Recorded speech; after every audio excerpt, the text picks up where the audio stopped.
Alkitab mengungkapkan sesuatu yang jarang disadari orang. Sebelum tetes pertama air bah jatuh, Yesus sudah ada di sana. Firman yang sama yang menciptakan dunia adalah Dia yang memperingatkan manusia, menuntun Nuh, dan menyegel bahtera itu. Sementara penghakiman semakin mendekat, Dia sudah menyiapkan jalan keselamatan. Apa yang terjadi pada zaman Nuh bukan hanya tragedi sejarah, tetapi pengumuman pertama dari Injil. Dan hari ini, Kitab Suci menunjukkan kepada kita siapa Yesus itu sebelum dan selama air bah. Kisah air bah tidak dimulai dengan hujan, dimulai dengan keheningan, ketika seluruh dunia hidup seolah-olah Tuhan telah melupakan ciptaannya. Manusia membangun kota-kota, mencari kekuasaan, memenuhi bumi dengan kekerasan dan kesombongan. Tidak ada lagi yang berbicara tentang Sang Pencipta. Apa yang dulunya taman kini menjadi kehancuran. Namun, ketika manusia melupakan Tuhan, Tuhan tidak melupakan manusia. Kitab Kejadian menyatakan Tuhan melihat bahwa kejahatan manusia besar di bumi. Kejadian pasal 6 ayat 5. Itu bukan sekadar pengamatan moral, tetapi diagnosis rohani. Kemanusiaan telah memutuskan hubungan dengan penciptanya. Suara yang dulu menuntun Adam dan Hawa di Taman Eden kini diabaikan, tertelan oleh kebisingan dosa. Kemudian firman, Kristus yang sama yang ada bersama Tuhan sejak awal, mulai bertindak secara diam-diam, menyiapkan panggung untuk sesuatu yang belum pernah dilihat dunia. Air bah tidak hanya akan menjadi hukuman, tetapi pemisah kekal antara yang fana dan yang kekal. Antara manusia yang membangun di atas bumi dan manusia yang percaya pada janji surga. Di tengah generasi yang sesat, satu nama bergema sebagai bentuk perlawanan, Nuh. Kitab Suci mengatakan, tetapi Nuh mendapat kasih karunia di mata Tuhan. Kejadian pasal 6 ayat 8. Kasih karunia itu bukan hasil usaha manusia, melainkan tanda bahwa Tuhan sendiri masih mencari hati yang peka terhadap suaranya. Roh Kristus bergerak atas Nuh, menginspirasinya untuk membangun sesuatu yang tak seorang pun mengerti. Sebuah bahtera pada masa ketika hujan belum pernah turun. Hari berganti tahun, dan ketika suara palu bergema, suara orang banyak menertawakan. Tetapi bahtera itu bukan sekadar kayu, itu adalah nubuat. Setiap papan yang dipaku adalah pesan diam, masih ada waktu. Setiap dentuman di atas kayu adalah pengumuman tentang apa yang akan terjadi berabad-abad kemudian ketika kayu lain akan ditegakkan dan di atasnya akan beristirahat beban keselamatan. Nuh berbicara tentang penghakiman, tetapi orang-orang menertawakannya. Ia berbicara tentang pertobatan dan mereka menyebutnya gila. Mereka memandang ke langit dan berkata, belum pernah hujan dan tidak akan pernah hujan. Ketidakpercayaan membutakan mata mereka, tetapi tidak dapat menghentikan rencana itu. Kesabaran Tuhan panjang, tetapi waktu keputusan semakin dekat. Ketika hewan terakhir masuk ke dalam bahtera, sesuatu berubah. Suara orang banyak digantikan oleh angin aneh, dan langit mulai gelap. Ayat suci mengatakan, Tuhan menutup pintu itu. Kejadian pasal 7, ayat 16. Kalimat ini memuat bobot tindakan ilahi. Tuhan sendiri yang menyegel keselamatan bagi mereka yang percaya dan menutup kesempatan bagi mereka yang mengejek. Guntur pertama membelah cakrawala. Manusia yang belum pernah merasakan setetes air di wajahnya, kini melihat langit terbuka di atasnya. Suara pintu-pintu air surgawi dijelaskan dengan tepat. Terbelahlah segala mata air samudera raya dan terbukalah tingkap-tingkap langit. Kejadian pasal 7 ayat 11. Apa yang sebelumnya hanyalah debu kini menjadi lautan. Air naik, menutupi lembah, mencapai gunung-gunung. Umat manusia yang sebelumnya berlari ke kuil-kuil palsu kini berlari mencari perlindungan. Tetapi pintu itu telah disegel. Bahtera itu bukan lagi sekadar bangunan, melainkan batas antara kehidupan dan kematian. Di dalam, Nuh mendengar gemuruh air dan tangisan mereka yang telah mengejek. Dan di sana, di antara ketakutan dan iman, sesuatu terjadi. Roh Tuhan mulai menyatakan bahwa ini bukan hanya akhir dari sebuah zaman, melainkan tanda akan penciptaan baru. Tuhan yang sama yang menghakimi kini sedang menjaga benih dari permulaan baru. Air naik selama 40 hari, menutupi segalanya. Dunia lama lenyap, dan bumi menjadi lautan belaka. Tidak ada lagi perbatasan, kerajaan, atau kesombongan manusia. Hanya tersisa bahtera, simbol kesetiaan Tuhan. Dan di tengah kekacauan, bahtera itu mengapung, ditopang oleh firman tak terlihat yang menciptakan alam semesta. Air bah bukan hanya kehancuran, melainkan pemurnian. Air yang menghapus kejahatan juga membasuh tanah untuk babak baru umat manusia. Prinsip yang sama kita lihat kemudian dalam Kristus, penghakiman dan kasih karunia yang hidup berdampingan dalam satu tindakan.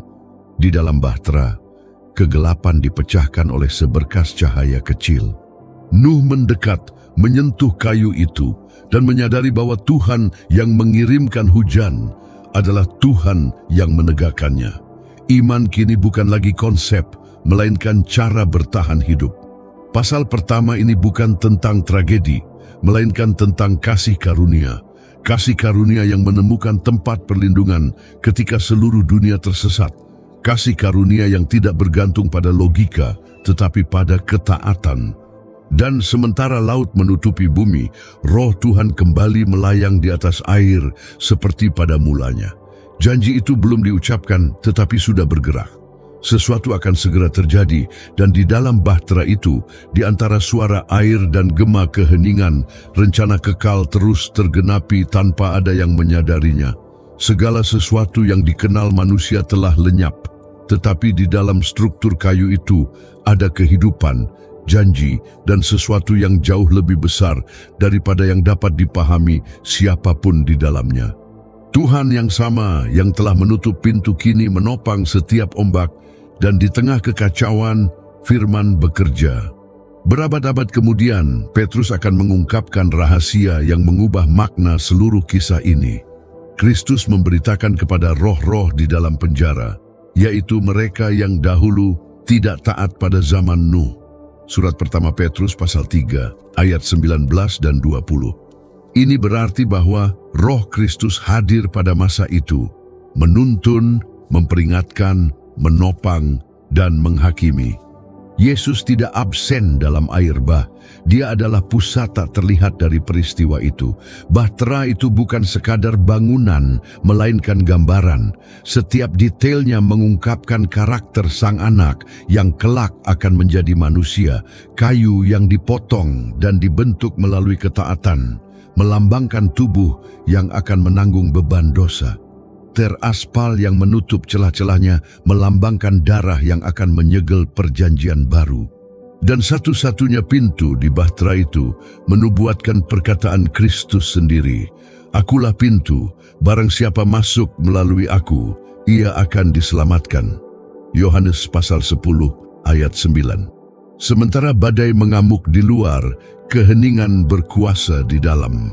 Kedamaian yang tak dapat dijelaskan ini adalah kedamaian yang sama yang akan datang berabad-abad kemudian ketika anak Allah tertidur di tengah badai di Laut Galilea.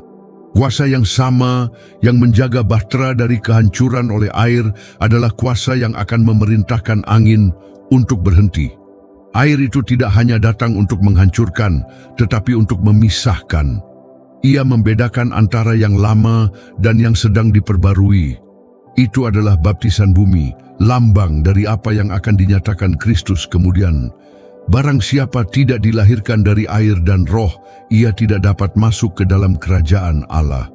Yohanes pasal 3 ayat 5. Air bah bukan sekadar peristiwa, melainkan gambaran awal dari kelahiran kembali secara rohani. Di dalam bahtera, Nuh dan keluarganya tidak melihat cakrawala. Masa depan tersembunyi dan satu-satunya cahaya datang dari jendela di atas. Tuhan mengajarkan melalui rancangan bahtera bahwa arah sejati datang dari atas. Tidak ada jendela di samping, karena siapapun yang ada di dalam Kristus tidak perlu dipandu oleh apa yang dunia tunjukkan, tetapi oleh apa yang surga nyatakan. Firman yang ada sejak permulaan mengendalikan segalanya. Setiap ombak yang menghantam bahtera diukur, setiap arus dibatasi, setiap angin menaati perintah yang lebih tinggi. Bahkan kekacauan pun taat kepada Sang Pencipta. Penghakiman tidak berada di luar kendali, itu berada di tangan Tuhan yang sama yang kelak mengendalikan matahari, laut dan maut. Sementara manusia tenggelam di dalam air, kehidupan berlanjut di dalam bahtera. Di sanalah rencana keselamatan berjalan. Apa yang tampak sebagai akhir hanyalah permulaan dari penciptaan baru. Dan di pusatnya sosok Kristus yang tak terlihat, firman yang menopang segala sesuatu, memelihara garis keturunan yang darinya ia sendiri akan datang ke dunia. Bahtera yang dikelilingi air penghakiman adalah cerminan sempurna dari anak domba yang dikelilingi dosa umat manusia. Sama seperti bahtera menahan amarah air bah, tubuh Kristus akan menahan murka dunia tanpa retak, tanpa hancur. Kayu yang terapung di atas air adalah pertanda salib yang akan berdiri di atas jurang rohani umat manusia. Tidak ada satupun dari peristiwa itu yang terjadi secara kebetulan.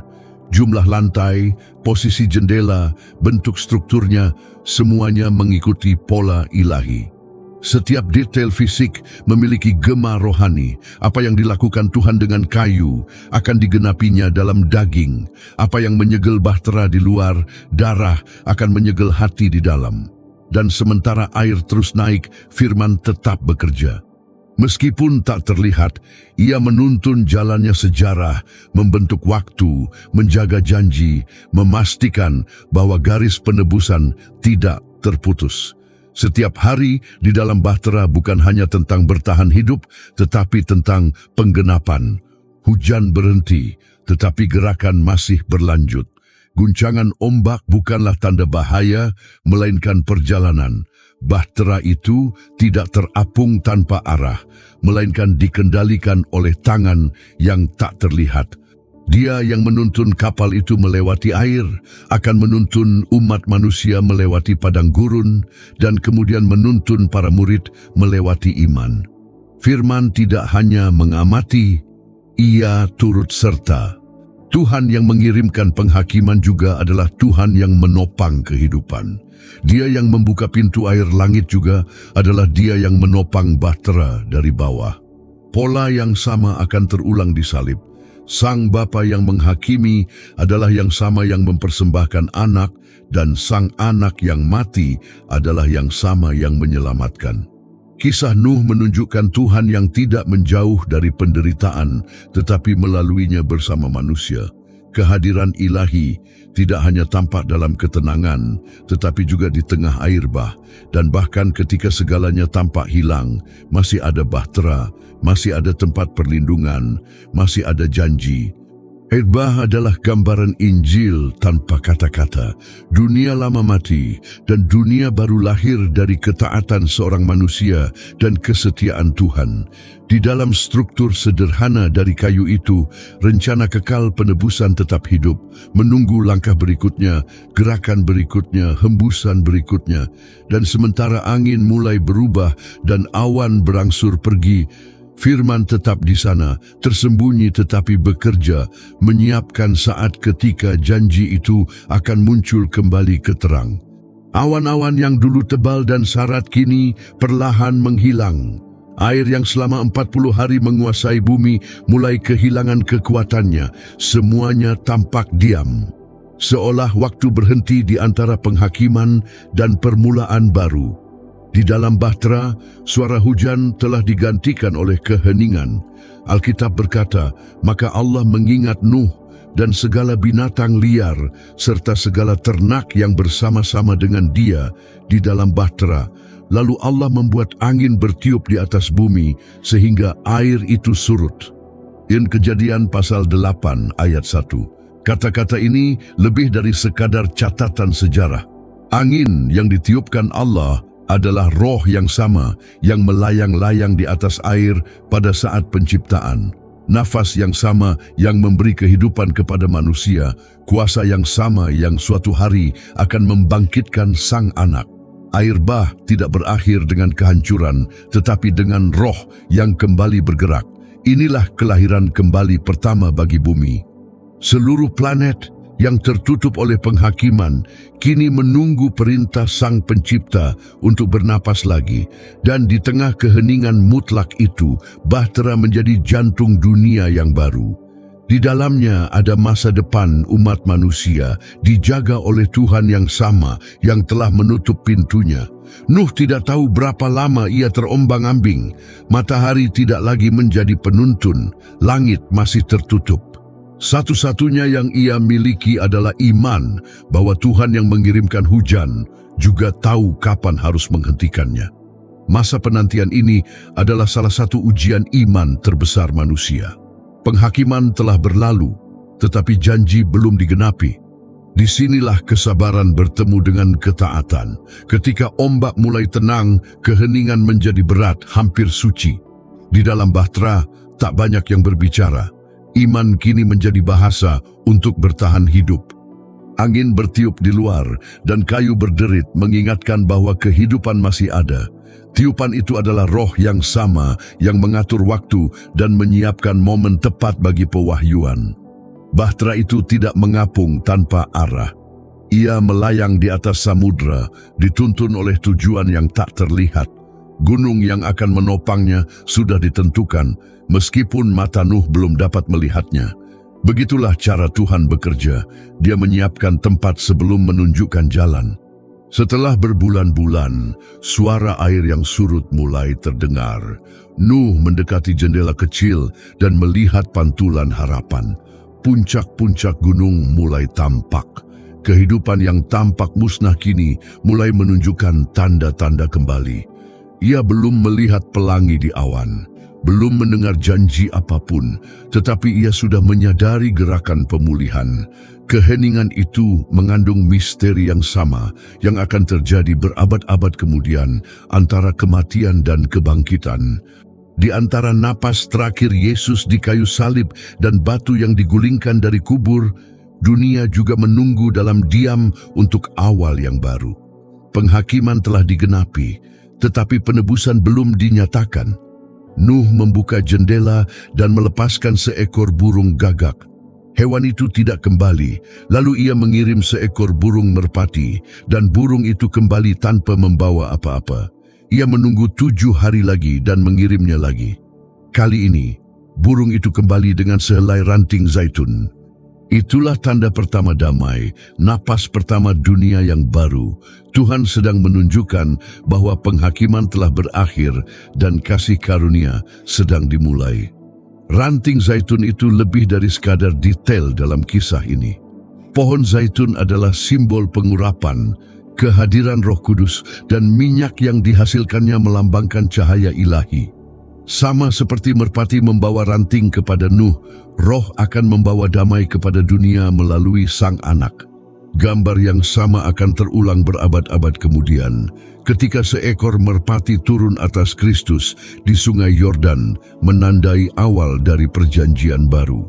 Namun Nuh belum keluar dari bahtera, ia menunggu.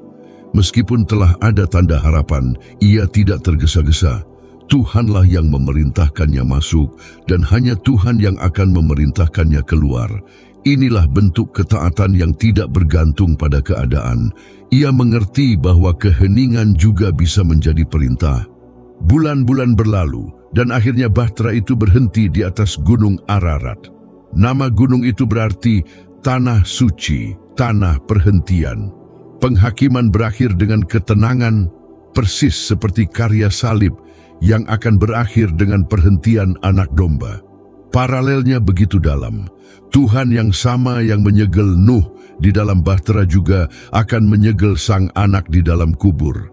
Keduanya akan keluar pada waktu yang tepat, tidak lebih cepat, tidak lebih lambat. Angin terus bertiup, air terus surut. Waktu berjalan mengikuti irama janji. Dan bumi sekali lagi mulai bernapas.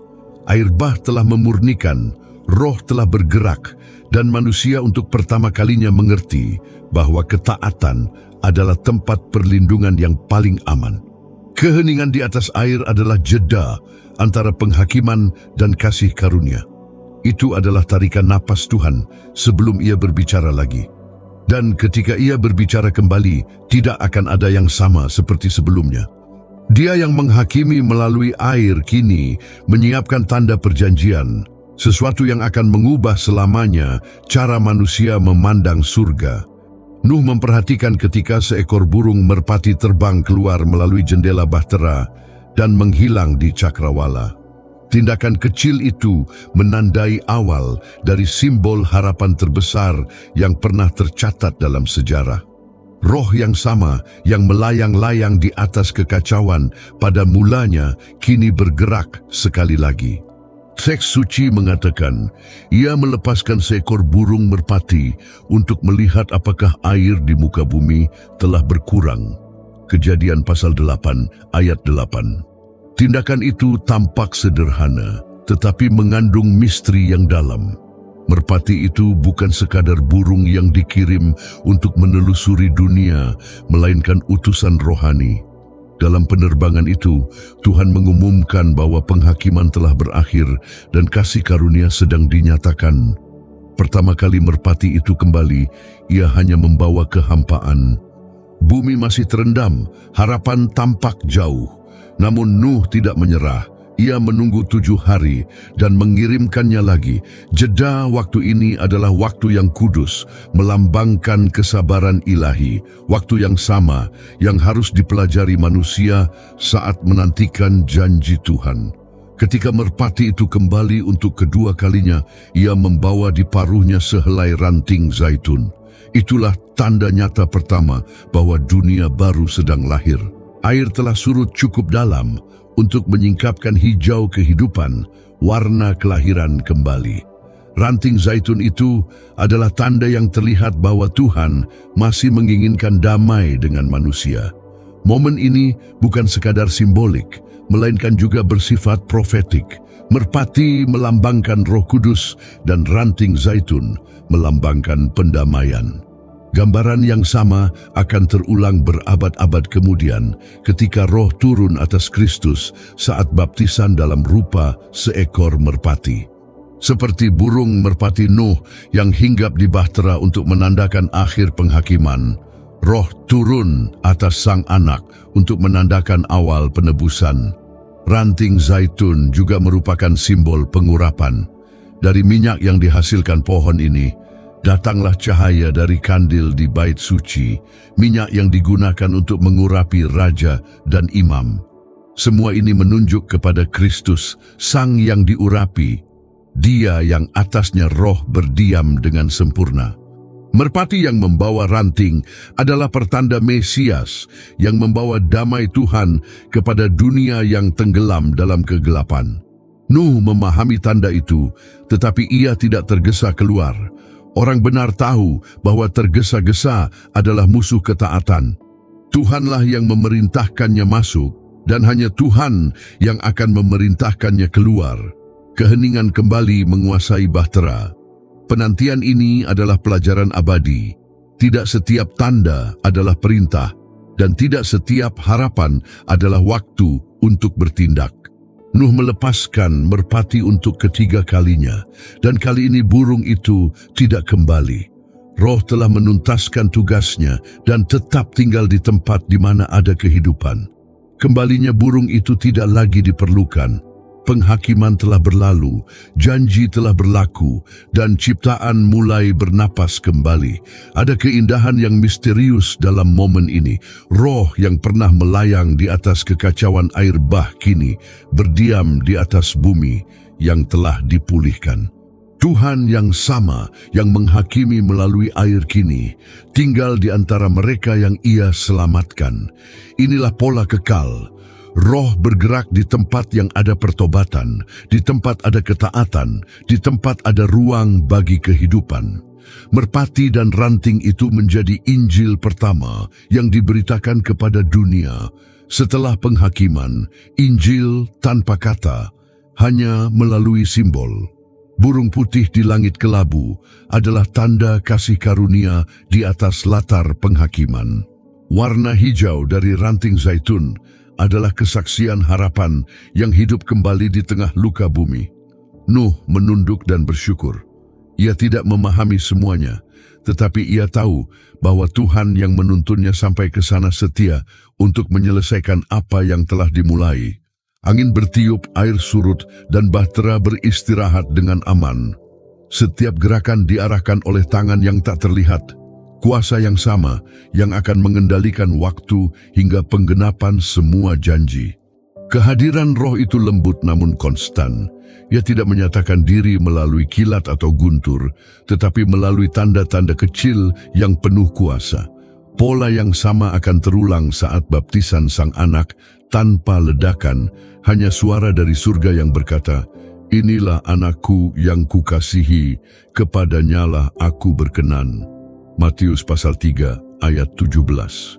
Merpati kembali menjadi lambang langit yang terbuka, pendamaian antara yang di atas dan yang di bawah, antara Sang Pencipta dan ciptaan. Air bah telah berakhir, tetapi sesuatu yang jauh lebih besar sedang dimulai. Kehadiran roh dalam diri Nuh adalah roh yang sama yang akan menuntun para nabi, mengilhami kitab suci, dan berdiam dalam Kristus. Roh yang dahulu bergerak di atas air kini bergerak di dalam manusia. Dunia luar telah dimurnikan dan hati manusia sedang dipersiapkan untuk perjanjian baru. Penghakiman telah menutup satu zaman dan nafas Tuhan membuka zaman yang lain. Nuh memandang ke cakrawala dan melihat air terus surut. Apa yang dulu merupakan jurang kini menjadi jalan. Bahtera yang begitu lama terapung tanpa arah mulai menyentuh puncak gunung. Janji itu semakin dekat. Roh yang turun dalam rupa merpati kini menuntun manusia menuju perhentian. Burung itu menghilang di cakrawala dan bersamanya hilanglah simbol penghakiman yang berakhir dan damai yang dimulai. Roh bergerak secara tak terlihat, menyiapkan saat ketika suara Tuhan akan terdengar kembali. Sesuatu yang baru akan terjadi. Langit yang dahulu terbuka untuk penghakiman kini siap terbuka untuk janji. Angin pun mereda. Awan-awan yang begitu lama menutupi cakrawala mulai terbuka. Untuk pertama kalinya sejak awal penghakiman, langit kembali memancarkan cahayanya. Nuh keluar dari bahtera, menapakkan kaki di tanah yang masih lembab, dan menghirup aroma bumi yang diperbarui. Di hadapannya, dunia tidak lagi sama. Ini adalah awal baru, dibentuk oleh kasih karunia setelah penghakiman. Teks suci menyatakan, "Ku taruh busurku di awan, supaya itu menjadi tanda perjanjian antara aku dan bumi." Kejadian pasal 9 ayat 13. Tuhan sendirilah yang berbicara. Air bah telah menyatakan keadilan ilahi, tetapi kini busur itu menyatakan belas kasih. Langit yang sama yang menumpahkan air kini melengkung dalam warna-warna di hadapan umat manusia. Ciptaan yang sebelumnya ditandai kehancuran, kini diselimuti oleh perjanjian damai. Pelangi itu bukan sekadar fenomena alam. Ia adalah altar di cakrawala, tanda tangan surgawi yang terukir di ufuk bumi. Setiap warnanya memiliki makna, gema dari rencana ilahi. Merah berbicara tentang darah yang akan dicurahkan, biru melambangkan langit yang berdamai dengan bumi, hijau menandakan kehidupan yang dipulihkan. Pelangi bukan hanya janji, melainkan nubuat, dan penggenapannya akan menjangkau hingga bab terakhir dari penebusan. Nuh memandang tanda itu dengan hormat. Ia menyadari bahwa Tuhan tidak hanya menyelamatkan keluarganya, tetapi juga memulai masa yang baru. Dunia yang telah merasakan beratnya keadilan kini akan mengenal kekuatan belas kasih. Perjanjian yang dibuat di sana bukan hanya dengan manusia, tetapi dengan semua makhluk hidup. Sang Pencipta sedang berkata bahwa kehidupan, bahkan setelah penghakiman, masih layak untuk dipertahankan. Busur di langit itu akan muncul kembali di kemudian hari. Rasul Yohanes dalam penglihatannya tentang surga menulis, dan tampaklah pelangi mengelilingi takhta itu, rupanya seperti zamrud. Wahyu pasal 4 ayat 3. Apa yang dilihat Nuh di cakrawala, Yohanes melihatnya di kekekalan. Perjanjian yang dimulai di bumi adalah yang sama, mengelilingi takhta anak domba. Pelangi itu adalah pengingat abadi bahwa Tuhan tidak pernah melupakan janjinya. Bentuk busur itu sendiri menyimpan rahasia. Ia menghubungkan langit dan bumi, seperti salib yang akan menyatukan yang ilahi dan yang manusia. Nuh melihatnya sebagai tanda di awan, tetapi berabad-abad kemudian dunia akan melihat bentuk lain. Salib, busur kasih karunia yang terbalik, membentangkan jembatan antara penghakiman dan keselamatan. Busur perjanjian adalah pendahulu salib, goresan pertama penebusan yang tergambar di langit. Ketika pelangi bersinar, Nuh mendirikan mezbah dan mempersembahkan korban. Teks suci mencatat bahwa Tuhan mencium bau yang harum itu, Kejadian pasal 8 ayat 21. Tindakan ini bukan sekadar ucapan syukur, tetapi juga perantaraan. Mezbah Nuh menunjuk pada mezbah lain yang jauh lebih tinggi, Kalvari. Seperti korban Nuh membawa kelegaan bagi bumi, korban Kristus akan membawa pendamaian kekal. Pelangi itu menandai berakhirnya ketakutan. Tuhan berjanji tidak akan lagi memusnahkan semua makhluk dengan air. Namun perjanjian ini melampaui hal jasmani yang bersifat rohani. Air tidak lagi akan memadamkan kehidupan karena kini ada perjanjian yang menjamin pemulihan. Ini adalah perjanjian universal pertama dalam Alkitab dan di pusatnya ada kasih karunia. Sang Pencipta berkomitmen pada ciptaannya dan langit menundukkan diri di hadapan bumi dalam belas kasih. Setiap tetes hujan yang jatuh sejak saat itu bukanlah pengingat penghakiman, melainkan pengingat janji. Pelangi selalu muncul setelah badai, sebagai tanda bahwa murka telah berlalu dan kasih tetap tinggal. Ia tidak muncul sebelum hujan, tetapi sesudahnya, karena kasih karunia selalu datang setelah pertobatan. Tuhan tidak menghapus badai dari hidup, tetapi menjamin kehadirannya di ujungnya. Nuh memandangi pelangi itu hingga warna-warnanya mulai larut di awan.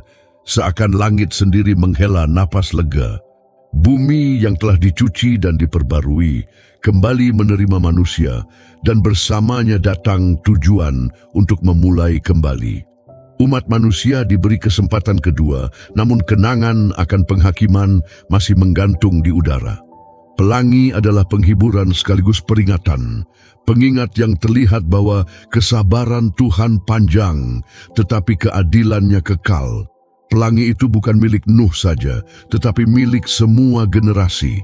Ia masih muncul hingga kini sebagai saksi bisu dari perjanjian yang tak pernah terputus.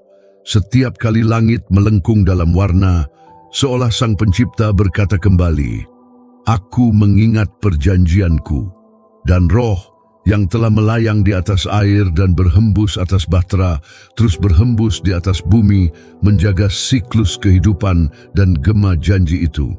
Perjanjian pelangi adalah jembatan antara penghakiman pertama dan penebusan yang akan datang. Ia menunjuk pada hari ketika Tuhan tidak akan lagi menghakimi dunia dengan air, melainkan dengan terang. Pelangi di awan adalah cerminan dari pelangi yang mengelilingi takhta, dan di antara keduanya terbentang garis kasih yang tak terputus. Tuhan yang menegakkan busur di air bah adalah Tuhan yang akan meninggikan Sang Anak di salib. Keduanya bersinar di atas cakrawala kasih karunia yang sama. Pelangi juga berbicara tentang ingatan. Tuhan berkata, apabila busur itu ada di awan, aku akan melihatnya dan mengingat perjanjianku. Kejadian pasal 9 ayat 16. Sang Pencipta yang Maha Tahu tidak perlu mengingat, tetapi Ia memilih untuk melakukannya agar manusia pun mengingat. Janji itu bersifat timbal balik, langit memandang bumi dan bumi memandang langit, keduanya terhubung oleh kesetiaan ilahi.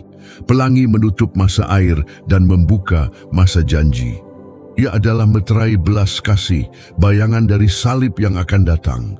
Nuh mengerti, meski mungkin belum sepenuhnya, bahwa sesuatu yang jauh lebih besar sedang dinyatakan. Dunia telah dibersihkan, mezbah telah ditegakkan, dan pelangi telah terbentang. Langit dan bumi kini memiliki jembatan yang terlihat, pengingat abadi bahwa kasih mengalahkan penghakiman. Dan ketika pelangi itu mulai memudar di antara awan, roh Tuhan terus bergerak. Ada arah baru, tanah baru di depan, dan perjanjian baru yang akan disegel bukan lagi dengan air, tetapi dengan darah. Pelangi hanyalah awal dari sesuatu yang masih akan datang, tanda sementara dari janji yang kekal. Pelangi itu perlahan menghilang, tetapi pesannya tetap tertulis di hati manusia. Bumi dilahirkan kembali, waktu dimulai kembali, dan janji tetap hidup. Di atas awan, Sang Pencipta memandang, dan roh yang sama yang melayang di atas air kini menuntun manusia menuju wahyu berikutnya.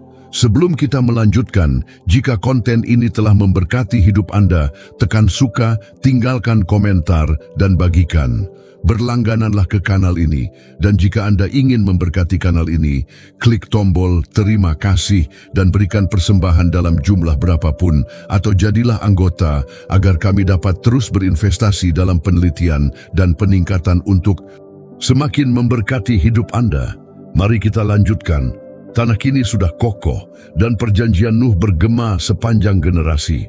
Tuhan yang sama yang menaruh busur di langit kini memanggil seorang pria di padang gurun, Abraham. Waktu telah berlalu, tetapi tujuan tetap sama, menguji iman untuk menyingkapkan janji. Tuhan memanggil namanya dan ia menjawab tanpa ragu, "Ini aku." Kejadian pasal 22 ayat 1. Jawaban sederhana ini membuka salah satu momen paling mendalam dalam sejarah penebusan. Tuhan berfirman, "Ambillah anakmu, anakmu yang tunggal itu, Ishak yang engkau kasihi, dan persembahkanlah dia sebagai korban bakaran di salah satu gunung yang akan kukatakan kepadamu." Abraham tidak berdebat, ia mengenal Tuhan yang membawanya keluar dari Ur. Tuhan yang menjanjikan seorang anak ketika semuanya tampak mustahil. Kini Tuhan yang sama meminta apa yang paling ia kasihi. Perjalanan menuju Gunung Moria bukan hanya perjalanan fisik, tetapi rohani. Setiap langkah adalah pelajaran tentang kepercayaan. Setiap keheningan adalah khotbah tentang iman. Selama 3 hari mereka berjalan. Sang ayah membawa api dan pisau. Sang anak membawa kayu. Pemandangan ini sederhana namun syarat makna profetik. Abraham berjalan seperti bapa yang suatu hari akan menyerahkan sang anak. Ishak naik seperti anak yang rela dibawa ke altar. Tidak ada yang kebetulan di sana. Semuanya adalah gambaran. Ketika Ishak bertanya, "Ayah, di mana anak domba untuk korban bakaran?" Abraham menjawab dengan iman yang melihat yang tak terlihat. Allah sendiri yang akan menyediakan anak domba untuk korban bakaran itu. Kejadian pasal 22 ayat 8. Kata-kata ini memeteraikan kisah keselamatan. Anak domba itu belum muncul, tetapi janji telah diucapkan. Di puncak gunung, Abraham membangun mezbah. Suara batu-batu yang disusun adalah suara penyerahan diri. Ia mengikat anaknya, membaringkannya di atas kayu, dan mengangkat tangan. Langit menyaksikan. Iman manusia mencapai batas ketaatan. Saat pisau berkilau di udara, suara datang dari surga. "Jangan kau bunuh anak itu." Kejadian pasal 22 ayat 12. Malaikat menghentikannya, dan Abraham mendengar sesuatu di belakangnya, suara seekor binatang yang terperangkap tanduknya. Ia berpaling dan melihat seekor domba jantan yang tersangkut di semak-semak. Tidak ada kebetulan di sana. Domba itu menggantikan sang anak, kehidupan mengalahkan kematian, dan mezbah menjadi mezbah kasih karunia. Sang patriark memahami, Tuhan tidak menginginkan pengorbanan anak itu, melainkan ingin menyatakan anak yang akan menjadi korban sejati. Abraham mempersembahkan domba itu menggantikan Ishak, dan gunung itu disucikan dengan nama baru. Tuhan akan menyediakan. Kejadian pasal 22 ayat 14. Kalimat ini menembus abad-abad dan bergema di Kalvari. Tuhan yang menyediakan domba di Gunung Moria adalah Tuhan yang akan menyediakan anak domba di Golgota. Pengganti seorang anak hari itu adalah pengumuman tentang anak kekal yang akan datang. Domba yang terperangkap tanduknya menunjuk pada Kristus yang dimahkotai duri. Mesbah yang didirikan Abraham menunjuk pada salib yang ditegakkan di Yerusalem. Kayu yang dibawa Ishak adalah bayangan dari kayu salib yang akan dipikul oleh anak manusia. Semuanya digenapi dalam diam, dengan hormat dan dengan darah. Tuhan Nuh telah menunjukkan perlindungan. Tuhan Abraham kini menunjukkan pengganti. Bahtera menyelamatkan dari air, domba menyelamatkan dari dosa. Urutan ilahi itu sempurna. Setiap generasi menyingkapkan bagian dari rencana kekal. Ketaatan Abraham membuka jalan bagi iman yang akan membenarkan semua bangsa. Di puncak gunung, Abraham memandang cakrawala dan melihat matahari terbit. Itu lebih dari sekadar hari baru. Itu adalah pengumuman penebusan yang semakin dekat. Gunung Moria yang menyaksikan domba pengganti akan menjadi gunung tempat bait suci didirikan, dan berabad-abad kemudian di sana pula anak domba sejati akan diserahkan. Kisah ini tidak berhenti di sana. Darah hewan itu memateraikan janji yang akan digenapi oleh waktu. Mezbah itu masih mengeluarkan aroma korban, dan Tuhan menegaskan kembali, karena engkau tidak menahan anakmu yang tunggal itu, aku akan memberkati keturunanmu dengan limpah. Kejadian pasal 22 ayat 16 dan 17. Iman Abraham membuka jalan keselamatan. Ia mengerti bahwa ketaatan bukanlah penyerahan buta, melainkan kepercayaan penuh. Tuhan tidak menginginkan kematian Ishak, melainkan kehidupan Abraham di tangannya. Dan di gunung tempat api hampir turun, lahirlah keyakinan bahwa Tuhan sendiri suatu hari akan menyediakan korban yang sempurna. Angin kembali bertiup di puncak gunung, membawa aroma korban ke langit. Perjanjian itu ditegakkan. Domba yang dipersembahkan bukan akhir cerita, tetapi pantulan pertama dari apa yang akan datang. Bayangan pengorbanan itu memanjang sepanjang sejarah hingga ke salib. Abraham turun dari gunung bersama anaknya di sisinya. Keduanya hidup, tetapi sesuatu di dalam diri mereka telah berubah. Pria yang naik dengan keraguan, kini turun dengan pewahyuan. Ia telah melihat apa yang belum pernah dilihat siapapun. Hari ketika Tuhan sendiri akan menyediakan anak domba yang sejati. Waktu berlalu dan keturunan Abraham menjadi sebuah bangsa. Mesir yang dahulu menjadi tempat perlindungan, kini menjadi penjara. Israel merintih di bawah beban rantai, dan keheningan selama 400 tahun seolah telah membungkam janji itu. Tetapi Tuhan yang mendengar Abraham masih mendengar. Ia bangkit kembali untuk membebaskan umatnya, bukan hanya dari perbudakan, tetapi dari kematian.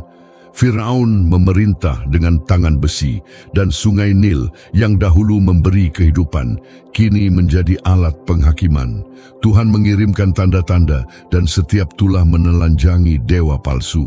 Mesir, lambang dunia, menyaksikan ketika ciptaan berbalik melawan dirinya sendiri.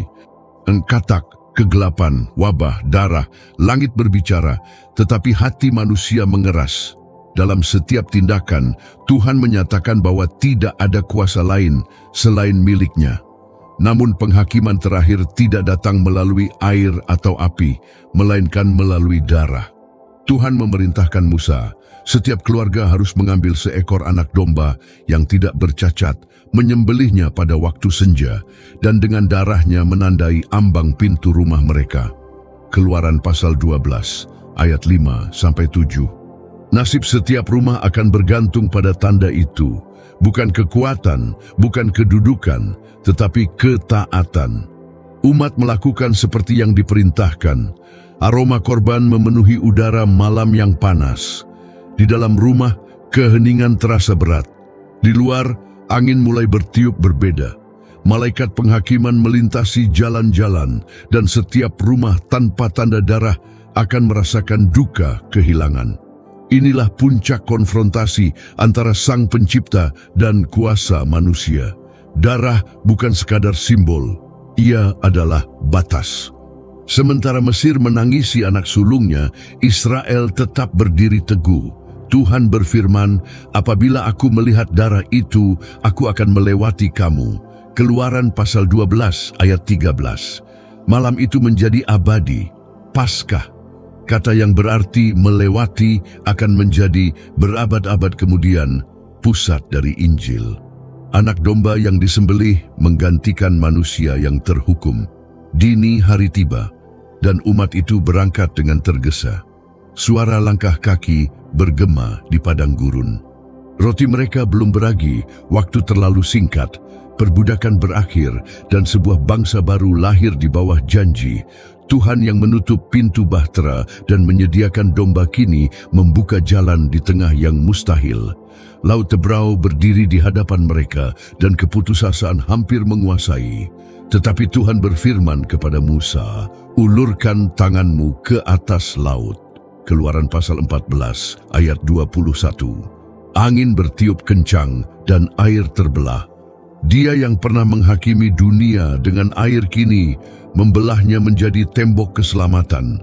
Penghakiman dan pembebasan berjalan berdampingan. Unsur yang sama yang dulu menghancurkan kini menyelamatkan. Israel menyeberangi dasar laut yang kering dan setiap langkah menjadi pengingat perjanjian. Air yang berdiri diam di kanan dan kiri menjadi tembok kesetiaan ilahi. Ketika orang Ibrani terakhir menapaki daratan, laut itu kembali menutup atas tentara musuh. Mesir, lambang kuasa dosa, ditelan oleh gelombang. Pembebasan kini sempurna. Penyeberangan itu lebih dari sekadar sejarah, itu adalah lambang. Laut adalah baptisan, darah adalah penebusan, dan perjalanan itu adalah iman yang memisahkan hidup dari maut.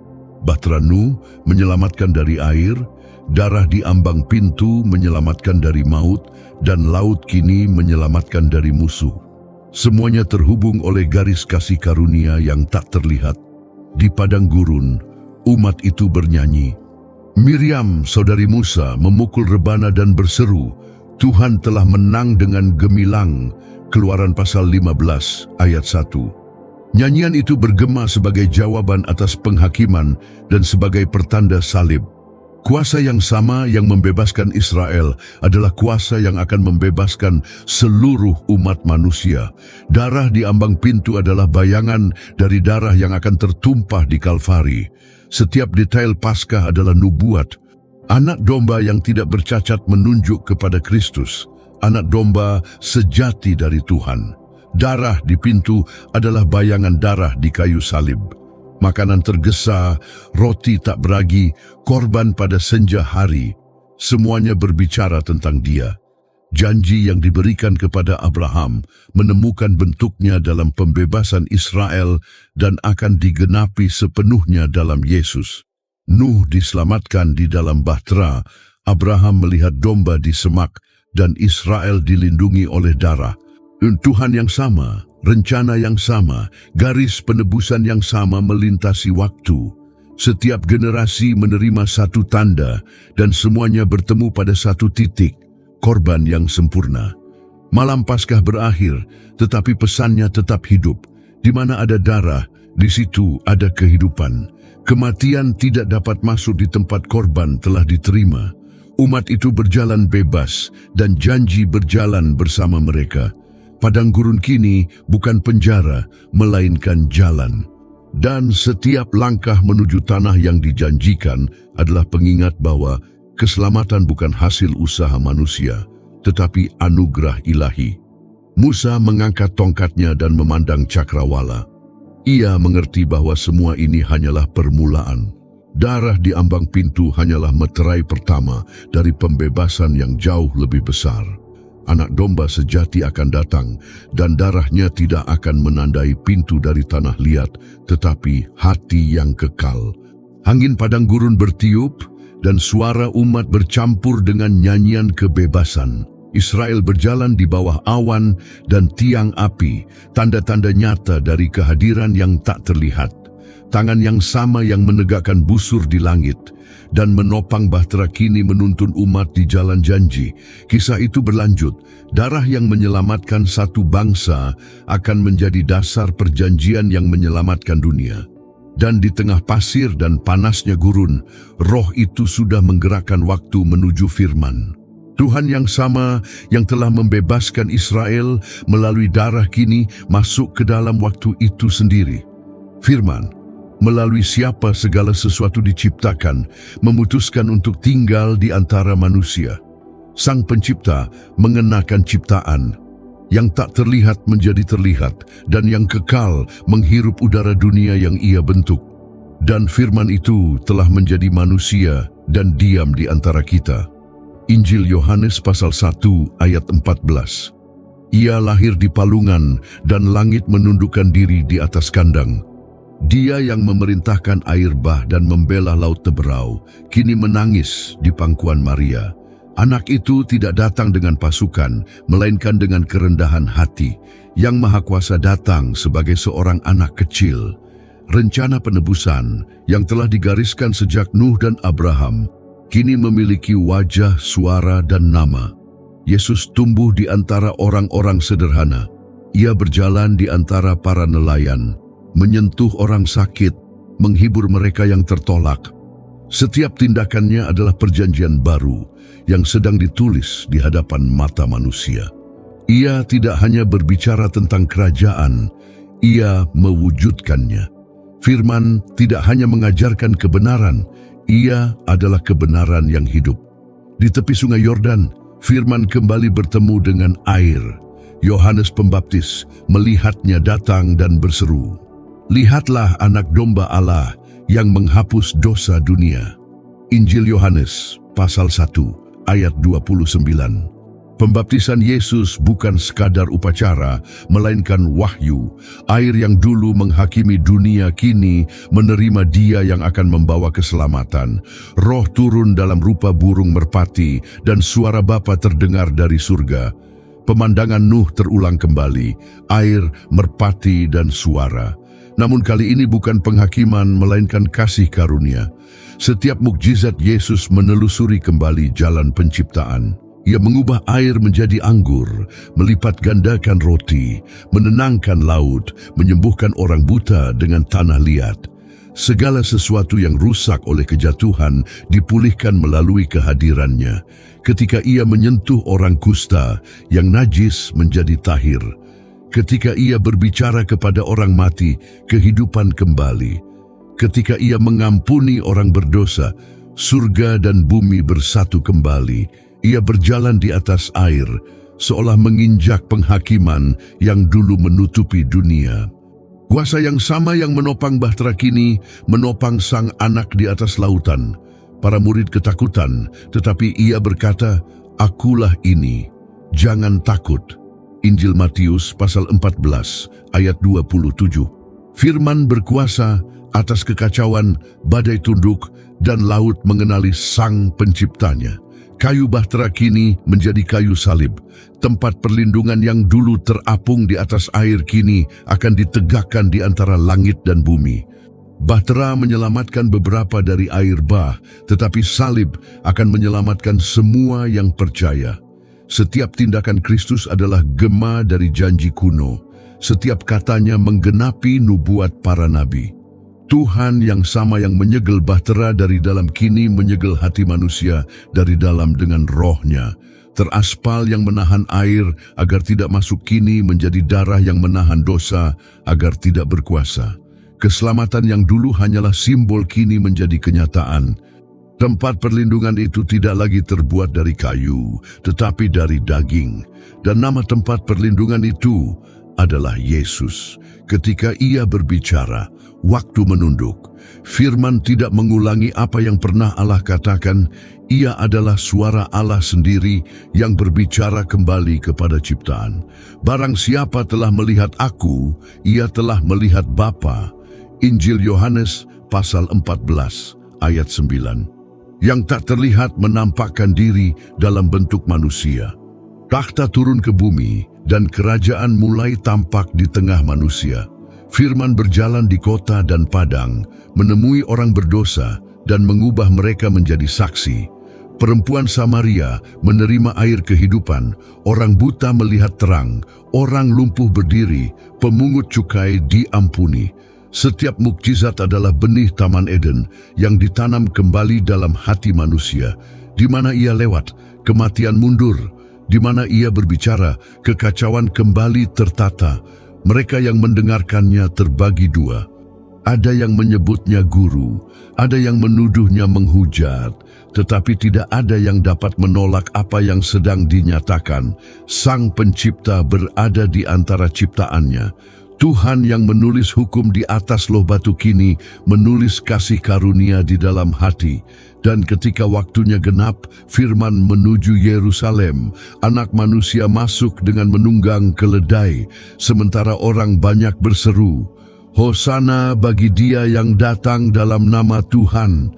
Injil Matius pasal 21 ayat 9. Tuhan yang pernah mengunjungi Nuh dengan penghakiman, Abraham dengan janji, dan Musa dengan pembebasan kini mengunjungi umat manusia dalam daging dan darah. Setiap langkah menuju salib adalah penggenapan garis yang dimulai sejak air bah dan menembus generasi. Anak domba yang telah disediakan Allah kini berdiri di hadapan altar. Darah di ambang pintu Mesir, domba di gunung Moria, bahtera di atas air, semuanya menunjuk pada momen ini. Firman siap untuk memeteraikan perjanjian yang terakhir. Apa yang dulu bayangan kini menjadi tubuh, apa yang dulu lambang kini menjadi kenyataan. Janji tentang busur di langit akan menjadi busur salib. Kali ini tidak akan ada kayu yang menyegel bahtera, tetapi kayu yang ditegakkan untuk keselamatan. Malam pun tiba.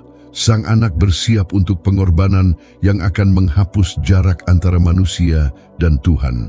Penebusan yang dimulai dengan air dan darah akan disempurnakan dengan darah dan kemuliaan. Firman yang menciptakan dunia kini siap untuk memulihkannya kembali. Anak itu kini berdiri di hadapan kayu salib. Firman yang sama yang dahulu memerintahkan air kini menyerahkan diri di bawah beban dosa manusia. Penghakiman yang dahulu turun atas dunia kini jatuh atas Allah yang menjelma menjadi manusia. Salib ditegakkan dan surga menyaksikan dalam keheningan titik pertemuan antara keadilan dan belas kasih. Darah mulai menetes. Tetes demi tetes, tanah di Golgota menjadi air bah yang baru. Bukan lagi air, tetapi penebusan. Yang dahulu menutupi bumi untuk menyucikannya kini mengalir dari tubuh sang juru selamat untuk menguduskannya. Darah itu menetes melalui paku, mengalir di atas kayu, dan Kalvari menjadi mezbah baru bagi dunia. Yesus tidak dikalahkan oleh salib. Ia mengubahnya menjadi jembatan. Kayu yang dulu menopang bahtera kini menopang keselamatan. Darah yang mengalir adalah darah yang akan memeteraikan perjanjian baru. Inilah darahku, darah perjanjian baru, yang ditumpahkan bagi banyak orang untuk pengampunan dosa. Injil Matius pasal 26 ayat 28. Setiap cambukan, setiap duri, setiap luka menggenapi maksud kekal. Air bah menutupi dunia, tetapi darah menutupi dosa. Yang pertama menghapus ciptaan, yang kedua memulihkan jiwa. Nuh disegel di dalam bahtera untuk diselamatkan dari air. Kini dunia diundang untuk masuk ke dalam Anak Domba agar diselamatkan dari penghakiman. Salib adalah gunung perlindungan yang baru. Sang Anak berada di sana di antara langit dan bumi, menanggung hukuman dan menawarkan pengampunan. Ketika ia berseru, Bapa, ampunilah mereka, sebab mereka tidak tahu apa yang mereka perbuat. Injil Lukas pasal 23 ayat 34, Sang Pencipta sendiri berdoa bagi ciptaan yang melukainya. Keadilan dan belas kasih berpelukan dalam satu momen abadi. Langit menjadi gelap, matahari kehilangan sinarnya, dan bumi bergetar. Batu-batu terbelah, tirai bait Allah terobek, dan alam semesta tahu bahwa sesuatu sedang diselesaikan. Sang Pencipta merasakan keheningan yang telah ditabur manusia sejak Eden. Penderitaan Kristus adalah gema penghakiman atas umat manusia, namun juga awal dari pendamaian. Ketika ia berseru, "Sudah selesai."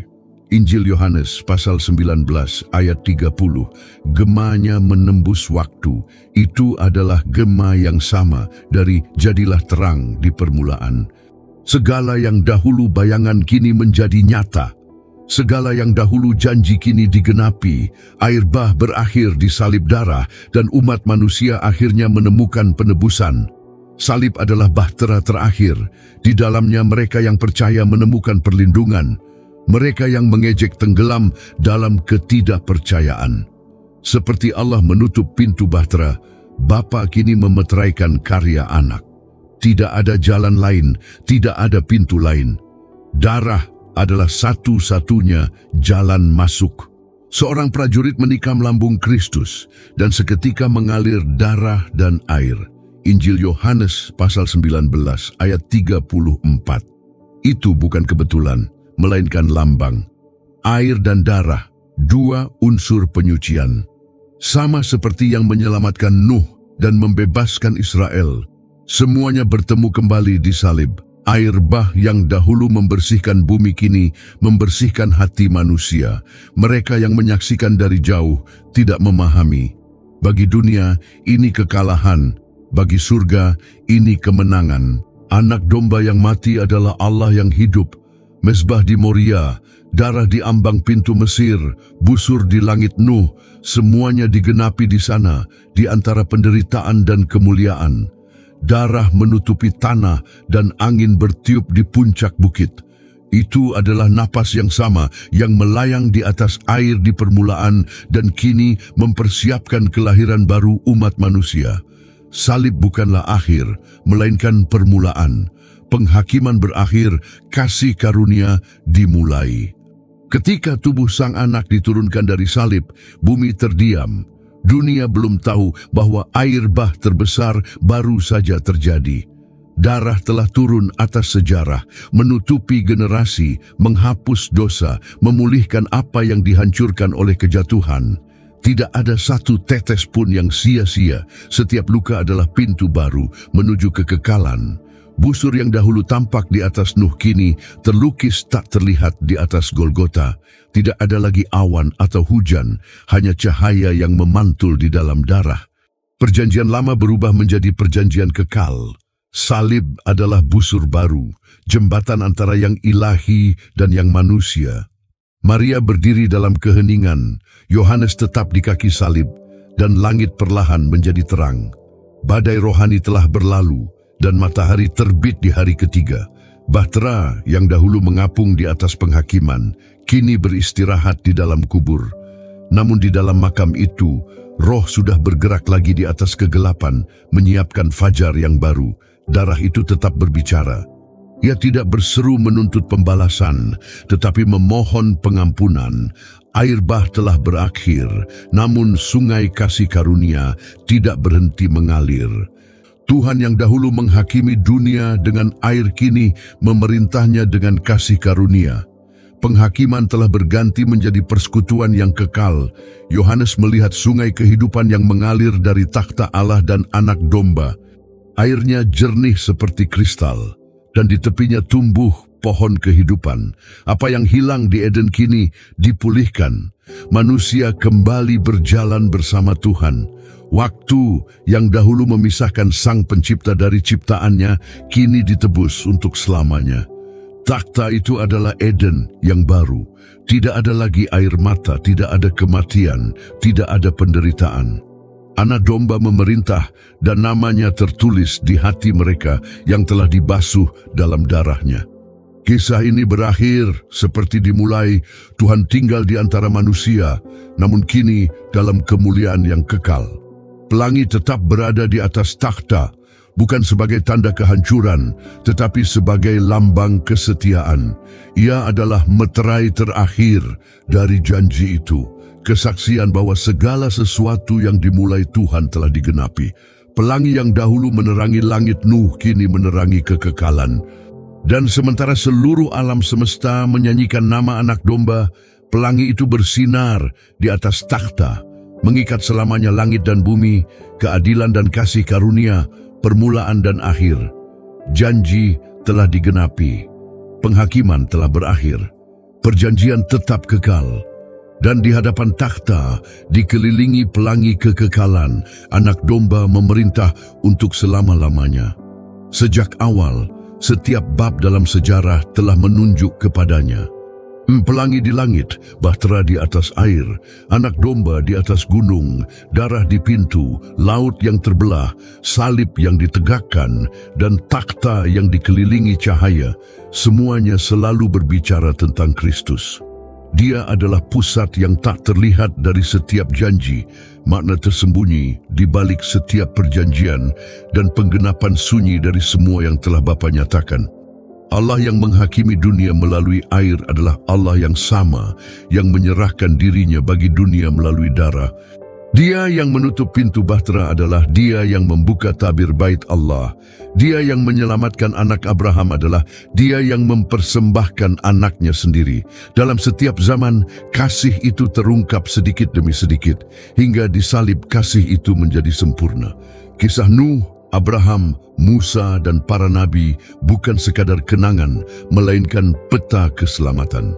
Semuanya berpuncak pada satu nama, nama yang menopang alam semesta dan menyelamatkan yang terhilang, Yesus Kristus, Anak Allah yang hidup. Pelangi yang mengelilingi takhta adalah pengingat bahwa janji itu masih berlaku. Tuhan tidak melupakan umat manusia. Ia masih memanggil, masih mengampuni, masih mengubah. Dan sementara dunia mencari perlindungan di segala arah, bahtera sejati tetap terbuka, dan bahtera itu adalah Kristus. Dia adalah perlindungan yang tak akan tenggelam, Anak Domba yang tak pernah gagal, firman yang tak pernah berubah. Dan suatu hari, sebagaimana Nuh melihat pelangi setelah penghakiman, orang-orang yang diselamatkan akan melihat takhta setelah penebusan. Namun hingga hari itu tiba, pintu itu masih terbuka, suara itu masih memanggil, kasih karunia itu masih menjangkau. Hari ini, jika hatimu merasakan sentuhan roh, jangan abaikan.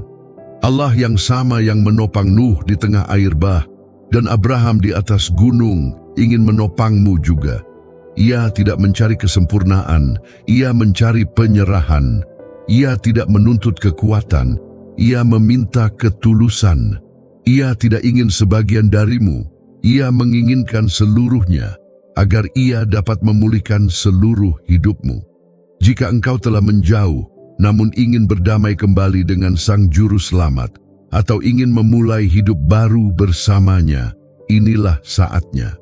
Katakan dengan sungguh-sungguh, aku menerimamu Tuhan Yesus sebagai satu-satunya Tuhan dan Juru Selamat dalam hidupku. Dan jika engkau sudah menjadi milik Kristus, tulislah amin di kolom komentar, agar pesan ini menjangkau lebih banyak jiwa dan Injil terus tersebar seperti cahaya di tengah bayangan. Sebab kisah yang dimulai dengan pelangi di awan akan berakhir dengan pelangi kemuliaan di sekeliling takhta. Dan setiap orang yang percaya akan berdiri di hadapannya, bukan untuk dihakimi, melainkan untuk hidup dalam persekutuan yang kekal. Sampai jumpa.